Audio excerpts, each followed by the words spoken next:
PR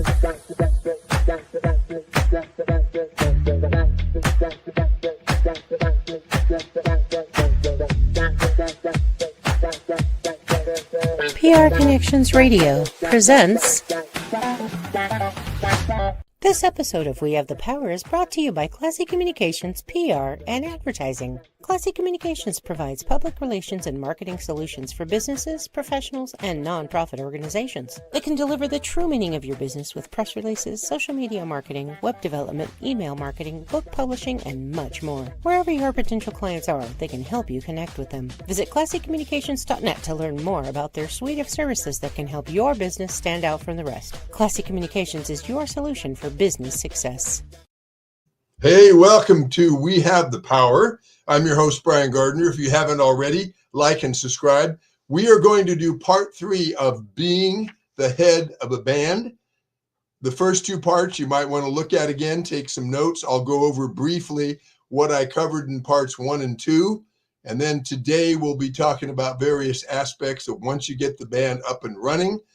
Right after this important message, I'll be right back. It has been said that young people are the future of any country or any world.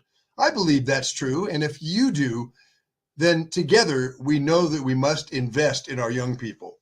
One of the best ways we can invest in them is by obtaining the booklets from the drugfreeworld.org Truth About Drugs campaign. The booklets, especially on marijuana, come in English, of course. This is something that is out there and is talked about a lot in the media, but it also comes in Spanish. And then there is a book that is a compilation book. And this one is very important because it covers things like alcohol abuse, ecstasy. We know that cocaine, crystal meth are things that are dangerous. Inhalants can be abused, and also heroin, LSD, and even prescription drugs. So it's very important to get these booklets that give information about what these drugs and what alcohol abuse will do. They don't say don't take them, which oftentimes turns young people off. They tell everyone who reads these booklets what this kind of activity will do. And in that way, we're investing in our young people and investing in the future of our country and this world. Just go to drugfreeworld.org and get these free booklets right away.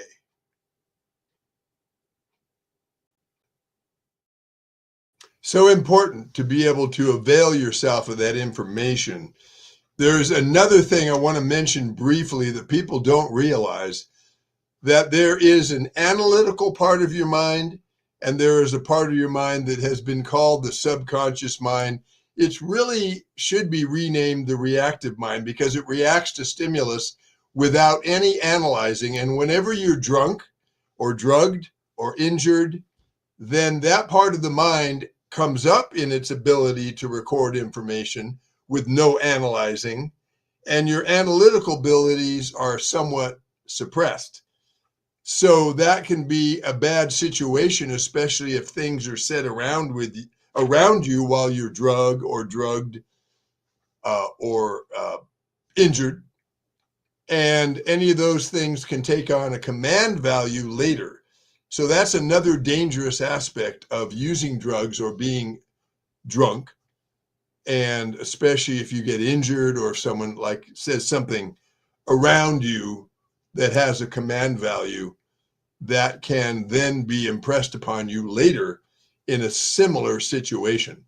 So those booklets are vital, even from that aspect that is not particularly covered in those books, but certainly an aspect of that. So today we are talking about various aspects of being the head of a band. And today we're going to be talking about being the head of a band, an overview and the vital business side of running a band and being in a band and what kind of responsibilities do you have. And let me say that in our first episode, we talked about instrumentation, personnel, set lists, and rehearsals. And any of those things can be a detriment to the band if you don't get them right. Imagine if you had the wrong instrumentation, you had the wrong personnel, you didn't have good set lists, and your rehearsals are nothing but talking, not rehearsing. Then in the second part, we talked about performance dates, getting ready for performances. What do you do during performances? How do you conduct yourself? And after the performances, as you're maybe meeting some people that are starting to like your band, you do need to give them proper attention and, make sure they feel appreciated, that they are a fan of your band. Now, today, being the head of a band, let's talk about this for a minute. You are going to be somewhat responsible for all of the members that are in the group. Now, you could turn to me and say, well, they're all adults, they can handle themselves. But people have challenges and people have problems. And as the head of the band, if you can then be responsible to them while they're in the band, but keep tabs on how they're doing in their life, you can help them out quite dramatic. And it has a direct impact on how they conduct themselves and how well they do in the band. Here's an example. One of the band members in my band had a situation where for some reason she had to move. She got either kicked out or the person was going to sell the place where she was living. So now she has nowhere to live. Luckily, she had some friends to stay at while she was getting sorted out. Well, she called me up and she was almost in tears. And I went online and found out, first I found out what was her budget. Then I went online and I found her 3 or 4 places that she could move to that were within her budget. And I sent her the phone number and she contacted. Now she has a stable place to stay. And you might say, well, that has nothing to do with the band. No, it has everything to do with the band, because let's talk about a person who has a home or they're renting. That's the stable point from which they view the world. And if you take away a person's stable datum, a datum is a piece of information, or, where they're renting, their job, these are all stable points that keep them feeling, not like this, unsteady. So it has a direct influence on how well or not she is doing in the band, or any band member is, when they have something so disruptive as they've lost their place to live. Are they going to really have their full attention on rehearsing? Probably not, until they get that stable datum back in place. If you owned a home and it got burned down and you lost everything in the house, until you get another place to live, your mind is so focused on that you're not going to be really too good for any other area. So the reason I was willing to spend the time to help her find another place to live is compassion. She's a band member. She's a friend of mine, but it has a direct influence on her ability to be in the band and learn new songs and be at the band without her mind stuck on, where am I going to live? Where am I going to eat? Where am I going to shower? And all these things that are standard living things we all need. So that was very good. I helped her find a place. I was on the phone with her, got her squared away. And she's now going to be able to come to the rehearsal without, where do I live? Where do I get a shower? And all that on her mind, because that's kind of like this. She can't even see the rehearsal because she's got so much stuff in the way. So as the band leader, you do need to check in periodically without being nosy on how your band members are doing. That is part of being the head of the band. And to the good degree that you can do that skillfully and without feeling to them like you're being intrusive, you're just being helpful, you're being caring, not just for the band, but also, hey, I care about you as a person. That will help keep the band from having members that are so distraught with their life in upheaval that the rehearsal becomes really a bad rehearsal. So remember that if you're the head of a band, check in lightly with how your band members are doing, and you'll keep the band running very smoothly. Let's use an example. If you own a car, which almost everybody does, and you hear a funny noise in the car and you just, who cares? When the noise starts, maybe it's only a little problem, and you could take it to your mechanic and he goes, oh, you just need to tighten up this thing and you're all good. But if it starts with a little problem and you ignore it, what does it do? Gives bigger and bigger problem. So if you have a band member with a problem and you want to help them out, check in with them periodically. How's everything going? Especially if you notice something at rehearsal where they seem a little distant or they're not into it. You don't do it in front of the whole band. You take them aside, say, hey, Charlie, how's it going? I noticed you seemed a little distracted. Anything I can help you with? You let them know that they can always talk to you. Look, the communication line between us is open. If you ever have something going on in your life that's very distracting or disturbing, please let me know and I'll try to help you out with it. You should also, as a band member, make sure they understand fully that if you happen to say something dumb or you do something that you didn't even know was upsetting to them, that they can come to you and say, hey, I want to talk to you about when I'm in the middle of a lead and you touch my arm because you're trying to remind me to do 2 leads. Don't do that because it throws me off, or whatever they might say. You want to let them know that the communication line between you and them is open. That will make them feel that if they have an upset or some little thing goes on, they can talk to you about it. The thing you don't want to do is have people what is called gunny sacking. Well, I've got this thing that I don't like, but I can't talk to him about it. And this other thing came up. And this other thing came up, but I can't talk to him. He hasn't told me that he's open to communication. And this other thing came up. And, pretty soon there's so much going on that the band isn't doing well because everybody's gotten all this communication that is not being talked about. That's not good. Now, a band really is a business, and a lot of musicians do not think of this as a business, but it is. So let's talk about that for a minute. And that we'll start with rehearsals. That is the working time of the band. So you got to rehearse when you're rehearsing. Now, when you are talking to venue owners because you are presenting the band, it's like you're a plumber or an electrician. You're presenting to this homeowner, hey, I can fix your electrical problem or your plumbing problem.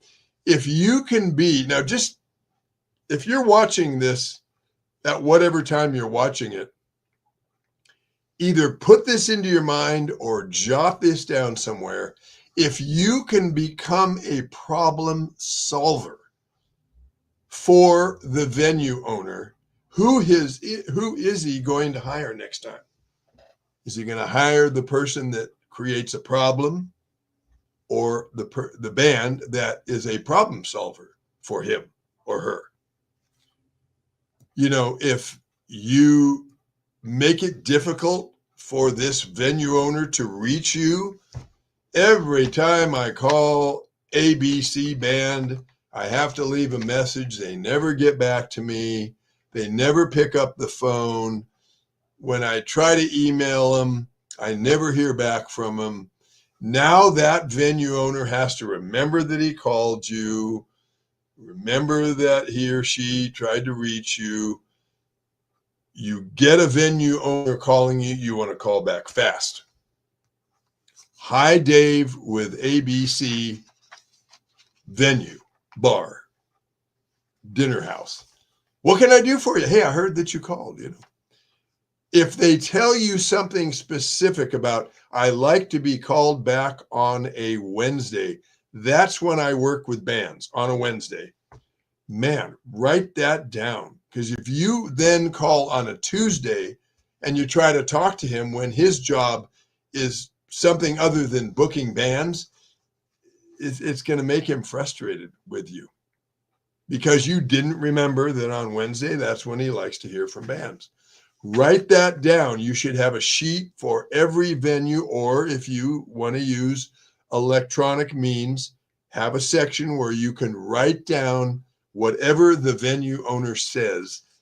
Because if you respond to that and call him only on a Wednesday, and all the other bands are calling on a Tuesday, Saturday, whatever, you're going to stand out just like my finger. How easy it is to see my finger, my index finger here, compared to all the other fingers. Because you called on the day when he said, I like to be called on Wednesday. I'll talk to you on Wednesday for sure about band matters. Wow. If you remember that, he goes, hey, these people can do it. You know, they can really keep in mind that's when I want to be called back. It's part of being professional. It's part of showing them that you are on top of things. Now, another thing that's very important is I use a thing called a one sheet. I learned this from a band I was in called Crystal Image, where Kelly Ann would always send us a one sheet, which is information about any particular performance we were doing. And the reason these are important is that band members, some of them have a GPS in their car, some don't. I would encourage all band members to have a GPS attached to their phone so that they can drive and the phone tells them turn left, turn right, here you are. Because you need to get all band members to the gig an hour before the gig, so that if there's a wreck on the freeway, if there's construction on the freeway, you don't have band members arriving with 5 minutes to go. That makes it stressful for everybody. So if they have GPS, they won't get lost. They'll get there. And it makes you as a band look very good to the venue owner. You look like a business who knows what you're doing. We're getting to the point, we've been rehearsing quite a bit with my band. We haven't done any paid performances yet, but we're getting to the point where those are going to start coming up. And I'm already planning on something you should be thinking about as the head of a band: assigning duties to each member of the band. We have a guitarist named Ben in our band. He's the lead guitarist. He doesn't sing, but he's a lead guitarist. We're going to have him be the main person to tune up the guitars. That's his duties. A couple of the female singers, because they are not really carrying much equipment in, are going to be in charge of setting up mics, setting up mic stands, getting those plugged in. That's their duties. Other people will be bringing in the equipment, setting up the amps. And if everybody has a duty like that, when you get to the venue, you look like a well-oiled NASCAR pit crew. Have you ever seen a NASCAR pit crew bumbling around going, what do we do next? And all? No, they go boom, boom, boom, boom, and the car is out of the pits in minutes, or seconds. So setting up that in advance is part of the business side of a band. Because if you look organized, the anticipation is that you're going to sound pretty good. If you're bumbling and knocking things over and people getting in the way and there's even some arguments, oh my gosh, people are going to go, I wonder what they're going to sound like. It already presents a negative aspect. So if you have a band of a few people, like we have 7 in the band, having me assign duties is just going to make things so smooth. And that is something you want to seriously consider. I'll tell you something that is overlooked in today's electronic world. And I think I mentioned this on an earlier one, but it really is important to mention it again.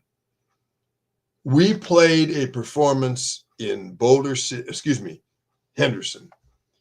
And I took it upon myself to send a handwritten thank you to the woman that hired us. She got back to me and said, wow, you are the only band that sent me a handwritten thank you note. And in today's world, that stands out because people are like, let me just send a text. The text get either lost or, okay, I guess I could read this text. If they get a handwritten mailed note through the U.S. Postal Service, somebody is probably not going to receive an envelope and not open it up. And you put your business card in there and you say, thank you very much for hiring us. We look forward to playing for another one of your events coming up. Wow. It just, boy, that person, he or she will remember the band. And you're solving a problem for them by being thankful. And you set up early, and you were on time and you didn't present a bunch of problems while you're performing, right? You're solving problems for that person. Who are they going to rehire? The people that are easy to work with, the ones who don't present a problem, the ones who get there on time. And even if maybe it's a little cold outside, but you don't complain utterly about that. A whiner is not somebody you want to have around you, right? So when the person who hired you comes around, sometimes they'll come around to the different bands, and they might even be doing it to see what the bands are going to say. So keep it pretty much positive. If you have something that you believe she should be aware of, say, by the way, next time, maybe we could be in a place where there's more lighting, and you should bring your own lighting, of course, or maybe some other issue. Keep it in the positive. Hey, this would be great to have this next time, rather than, we didn't even have it. All that negativity is not good. I think that another aspect that's important as the main person in a band, I always have a sheet that tells me where to be, what time to set up, the address, the contact person, and phone number or cell phone of the person that booked us. So in case there's a problem, I can then reach them. And I carry that in the car with me so I can program my GPS, get to the gig. I require band members to have a working cell phone. So in case I get a call from the person that booked and say, by the way, the people before you who are having a community breakfast went a little longer, so I don't want you to start at 11. I want you to start at noon. You don't want to have other band members arriving without you there as the head of the band saying, hey, we're supposed to set up at 11. What's going on here? And creating all this confusion. You want to be able to get back to those band members and say, hey, when you get to the venue, just chill out because there's still an organization doing an event and they're not going to wrap up. We're going to start setting up at noon. We'll play at 1, or something, because you don't want your other band members to get there ahead of you. They don't know what's going on. They create kind of some confusion, and that also would not be a good thing for the person that hired you to have to witness. So keep that kind of thing in mind. We're even doing a situation where some people don't have all the equipment they need. We have a sign-off sheet where, like exactly what's coming up in a few weeks, we're going to have a rehearsal on a Friday. And then on the following Saturday is a performance at my son's house. He's putting on a big party. Well, instead of me having to carry all the equipment for things that people don't have, we're going to have them sign out for an amp, sign out for a mic stand, sign out for a music stand, and they'll sign it out because that keeps dissension from growing in the band. Well, you signed for it here. You need to bring that back to rehearsal the next time we rehearse. It isn't like, what did you borrow? It's written down. They signed out for it. They're responsible to bring it to Saturday's gig, Saturday's performance, take it home with them, and bring it to the next rehearsal. Otherwise, as the band member, you will be carrying everything for everybody. And maybe your car won't fit it all. And then what are you going to do? Leave an important piece of equipment at home? That's going to be bad for the band. So you want to think about these things. And the only way to do it, to keep harmony across the whole band, is they sign out for the item they took. They know they need to bring it to the performance, take it home with them, bring it to the following rehearsal where they will sign in that they brought it back. These kind of things are really important, because otherwise, imagine in a band with a bunch of druggies and alcoholics, nobody knows where the equipment went, who borrowed it, and then you got people practically getting in fights over it. You want to bypass all of that. We don't allow any alcohol at our rehearsals, no drugs, no, we don't do that. That's important as well. Another business aspect of the band that's really good, and this is during, before and after performances, you want to have some kind of logbook. If I could show you the book, I have it here someplace. I don't think I even need to show you. But have a book where people can write down their emails so that you can then build up a huge amount of emails that you can have yourself or somebody else in the band send out information where the band is performing. This is very important. And emails are kind of really a good way to go. You can get texts from people if you want to text them, but then you've got to, attach the flyer, the poster. And I think emails are something that people are usually very comfortable with. If they're not, they can give you a text number and you can text them with the information. But gathering contacts when you are at the performance is really important. And people, if they like the band, are going to want to hear about your next performance. So have a way for them to provide you how they want to be reached by you so that you can let them know. Because a lot of venue owners are going to say, okay, I'll hire you, but who are you going to bring? I don't want you just playing to the people that already come to my establishment. How many people are you going to bring to my establishment that are new, who've never been here before? Because then they make more money. They like the band. You're solving a problem for you. You're filling up their house. You're getting them to, if it's a restaurant or a bar, you're bringing people in that are going to spend more money in their establishment. And you can even go as far as telling people that you're inviting, hey, we've never played at the ABC restaurant before. Would you mention when you order something that, hey, Brian and his band, invited me. I've never been here before. I like your place. If the waitresses or waiters hear about this, that, wow, a lot of people in the house tonight were invited by the band, and that gets back to the person who hired you to be there, that's a good thing. Wow. Hey, sir, I want to let you know that 6 of the 7 people that I waited on tonight were brought here by the band. They've never been here before. Very good. I like this band.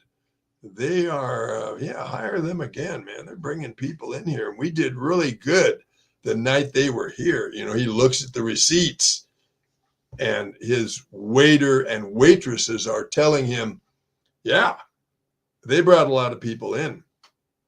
Then you thank that person for hiring you.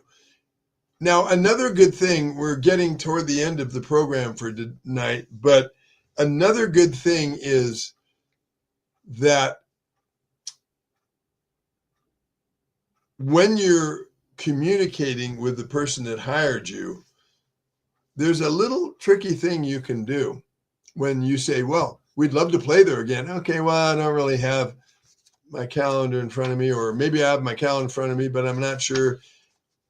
Try to use this particular comment. Well, you want to pencil something in, and then you can let me know if it still works. If you get them to pencil something in because it solves a problem for them of what entertainment they're going to have this night, that they penciled something in, for the most part, they're probably going to keep you on that date. Whereas if you let them say, well, I don't really know what dates I have open just yet, click, you hang up the phone. Imagine how much better it is if you say, well, can we pencil something in for March? What Saturdays do you have in March? Can you just pencil something in? Then I'll check back with you, or you can check back with me.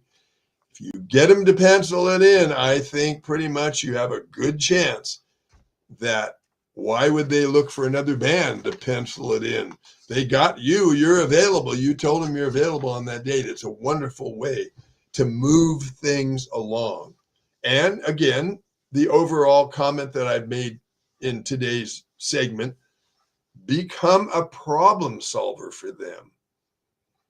You always let them know if you have a cancellation, sir or madam, please call us. You don't have to say 100% we'll be there if you have a cancellation. That's promising something maybe you really can't provide.